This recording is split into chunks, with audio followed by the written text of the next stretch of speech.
অত্যন্ত দুঃখের বিষয়। আজকে আমরা কোরআনকে একটি কিতাব হিসাবে তেলাওয়াত করি,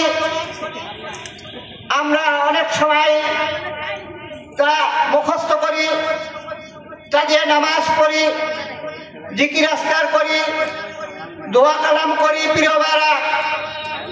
কিন্তু এই কোরআনের যে সার্বিক বিধান তা মানুষের জীবনে আমরা প্রয়োগ করি না। আল্লাহ রাব্বুল আলামিন কোরআনে যেমন নামাজের কথা বলেছেন, তেমনি তিনি বলেছেন ইন্না আনসালনা ইলাইকাল কিতাবা বিল হক লিতাকুমা বাইনান নাসি বিমা আরাকাল্লাহ।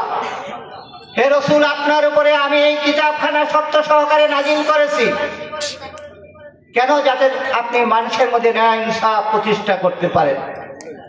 প্রিয়রা, তাইলে কোরআনের আরেকটা লক্ষ্য উদ্দেশ্য হলো মানুষ যেন দুনিয়ার জীবনে ন্যায় ইনসাফ পায়, মানুষ যেন জুলুম থেকে বাঁচতে পারে, মানুষ যেন অত্যাচার থেকে বাঁচতে পারে, মানুষ যেন অবিচার থেকে বাঁচতে পারে। প্রিয় ভাইরা, আমরা যদি নবী মুহাম্মদ রাসূলুল্লাহ সাল্লাল্লাহু আলাইহি ওয়াসাল্লামের সেই মক্কার এবং মদিনার জীবন দেখি, রাসূলুল্লাহ সাল্লাল্লাহু আলাইহি ওয়াসাল্লাম যখন মক্কায় আসলেন, নবী হিসেবে নিজকে ঘোষণা দিলেন আল্লাহর পক্ষ থেকে, ওই মক্কার লোকগুলা তাকে সমর্থন দিল না।